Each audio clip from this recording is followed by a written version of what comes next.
کہ پانی پانی کر گئی مجھ کو قلندر کی یہ بات، پانی پانی کر گئی مجھ کو قلندر کی یہ بات، تو جھکا جب غیر کے آگے نہ من تیرا نہ تن۔ ٹرمپ صاحب کی نومینیشن ہم نے سنا کہ حکومت کر رہی ہے نوبیل پیس پرائز کے لیے۔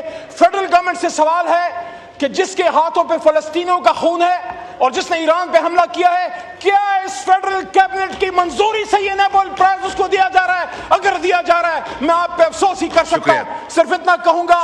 جناب ڈپٹی اسپیکر صاحب، کیبنٹ ڈویژن پہ 3 ٹاپکس پہ کٹ موشنز پہ میں بات کروں گا۔ ایک ہے ٹیررزم پہ ہم نے موو کیا، اس کے ساتھ ساتھ رول آف فیڈرل کیبنٹ پہ، اور اس کے ساتھ ساتھ سول سروس ریفارمز پہ ایک 1.5 منٹ میں۔ سب سے پہلے تو میں آؤں گا ٹیررزم والے ایشو پہ۔ ہم نے ڈیمانڈ کی ہے کہ ٹیررزم کے خلاف لڑنے کے لیے ڈپارٹمنٹس کے اندر انفارمیشن شیئرنگ کو مضبوط کیا جائے اور ان کی کیپیسٹی بلڈنگ کی جائے، اور کسی صوبے میں فائنینشلی اگر استطاعت ہے بھی تو ان کی کیپیسٹی بلڈنگ مرکزی جو اینٹی ٹیرر ادارے ہیں ان کی نگرانی میں ہونی چاہیے، کیونکہ ان کے پاس وہ اسپیشلائز ٹریننگ شاید نہ ہو کہ وہ دہشت گردی روکنے کے لیے ظاہر دہشت گرد بارڈر سے باہر سے بھی کام کرتے ہیں اور ان کے ایجنٹس ملک کے مختلف علاقوں میں پھیلے ہوتے ہیں۔ تو اگر خیبر پختونخوا یا بلوچستان، جس 2 میں ایگزامپلز دوں گا، اگر وہاں دہشت گردی ہوتی ہے تو خیبر پختونخوا کی اینٹی ٹیرر جو فورس ہے یا بلوچستان کی، ان کو ہیلپ کی ضرورت ہو سکتی ہے۔ کوئی شخص سندھ میں ہو سکتا ہے، کوئی شخص پنجاب میں ہو سکتا ہے، اینڈ وائس ورسا۔ تو ایک تو اس کو مضبوط کرنے کی ضرورت ہے، دوسرا ایک ریکارڈ کو اسٹریٹ کرنے کی بھی ضرورت ہے۔ بڑا یہ ایک کنفیوژن جناب ڈپٹی اسپیکر صاحب پھیلائی جاتی ہے کہ پاکستان میں جو طالبان کو واپس لایا گیا وہ عمران خان صاحب کے حکم سے یا ہماری حکومت میں ہوا تھا، اور اس پہ ہم پہ تنقید کا سامنا ہمیں کرنا پڑتا ہے۔ فیکٹس کلیئر کر دیں، 2021 میں ایک میٹنگ ہوئی تھی جناب وزیر اعظم عمران خان صاحب کے نیچے، جو اس وقت کے defence minister, information minister, interior minister, foreign minister, army chief, DGI، مختلف عہدیدار، میں بھی اس کا حصہ تھا۔ وہاں صرف ڈسکس ہوا، ہمارے کچھ کابینہ ممبران نے مخالفت کی اور اس کے بعد فیصلہ نہیں ہوا، اور اس کے بعد کوئی دوسری میٹنگ اس پہ نہیں ہوئی۔ پھر رجیم چینج ہو گئی اور حکومت بدل گئی۔ شہباز شریف صاحب وزیر اعظم بن گئے، ڈیفنس منسٹر صاحب تشریف فرما ہیں، فورن منسٹر بلاول صاحب تھے۔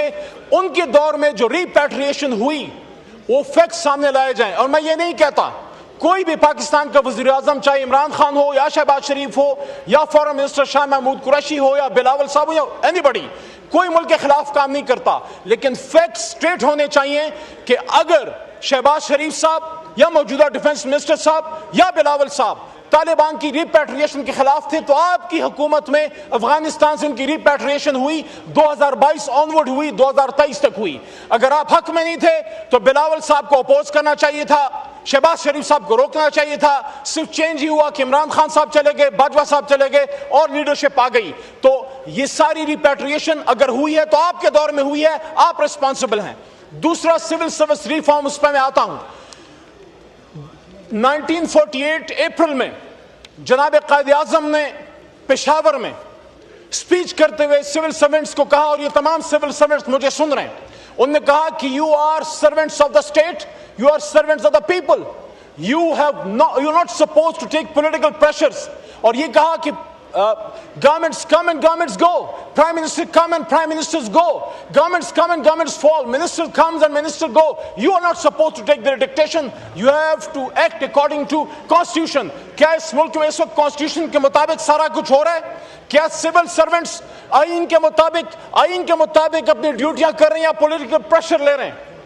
میں یہ سمجھتا ہوں کہ قائد اعظم نے آپ کو وے فارورڈ دے دیا تھا 1948 میں، اس پہ عمل کریں۔ اور آخری 1 منٹ میں جو تیسرا انتہائی اہم ہے، performance of the federal cabinet. when there will be a federal cabinet there will be issues۔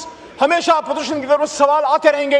According to Mustafa Impex case, supreme court of Pakistan کی لینڈ مارک ججمنٹ ہے جس میں یہ ڈیسائیڈ ہوا کہ what is federal government؟ Federal government, the prime minister and his cabinet combined is federal government. The decision of the federal government is supposed to be taken by prime minister in connivance or in advice with his cabinet.